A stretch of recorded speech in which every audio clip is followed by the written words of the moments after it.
গাজা উপত্যকায় সংঘাতরত দুই পক্ষের মধ্যে চুক্তি হয়েছে। এতে বন্দী ও জিম্মি বিনিময়, স্থায়ী যুদ্ধবিরতি এবং গাজার ফিলিস্তিনি ভাইদের জন্য বড় আকারের মানবিক ও ত্রাণ সহায়তা পৌঁছানোর বিষয়ে অন্তর্ভুক্ত করা হয়েছে। এটি সম্ভব হয়েছে কাতার, মিশর এবং যুক্তরাষ্ট্রের যৌথ প্রচেষ্টায়। এজন্য প্রথমেই আমি মিশর ও যুক্তরাষ্ট্রের প্রতি কৃতজ্ঞতা জানাই, বিশেষ করে নবনির্বাচিত মার্কিন প্রেসিডেন্ট ডোনাল্ড ট্রাম্পের মধ্যপ্রাচ্য বিষয়ক দূত স্টিভ উইটকফ এবং তার দলকে ধন্যবাদ। তাদের পরিশ্রমে এই আলোচনা এগিয়ে নিয়ে যাওয়া সম্ভব হয়েছে। আমি মিশরের মন্ত্রী হাসান রাশাদ এবং আমাদের কাতারি দলের মধ্যকার সমন্বিত কাজের জন্য ধন্যবাদ জানাই।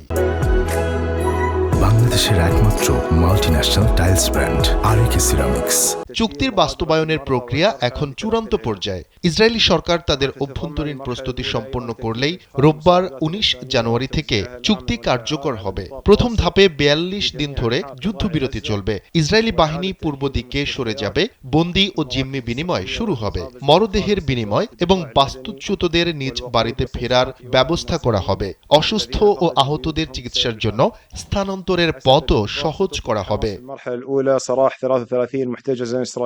মানবিক সহায়তা বাড়ানোর জন্য উদ্যোগ নেওয়া হবে। এতে হাসপাতাল, স্বাস্থ্যকেন্দ্র পুনরায় চালু করা হবে। সিভিল ডিফেন্স সরঞ্জাম, জ্বালানি এবং আশ্রয়ের প্রয়োজনীয় সামগ্রী সরবরাহ করা হবে। প্রথম ধাপে হামাস ৩৩ জন ইসরায়েলি বন্দী মুক্ত করবে। এর মধ্যে রয়েছেন নারী, শিশু, বৃদ্ধ এবং আহত ও অসুস্থ ব্যক্তিরা। এর বিনিময়ে ইসরায়েলি কারাগারে থাকা নির্দিষ্ট সংখ্যক ফিলিস্তিনি বন্দী মুক্তি পাবেন। পরবর্তী ধাপের পরিকল্পনা প্রথম ধাপের সময়ই চূড়ান্ত করা হবে। কাতার সব পক্ষের প্রতি আহ্বান জানাচ্ছে তারা যেন চুক্তি পুরোপুরি মেনে চলে। এতে সাধারণ মানুষের জীবন রক্ষা পাবে এবং অঞ্চলে শান্তি প্রতিষ্ঠার পথ সুগম হবে। আমরা মিশর ও যুক্তরাষ্ট্রের সঙ্গে কাজ চালিয়ে যাব।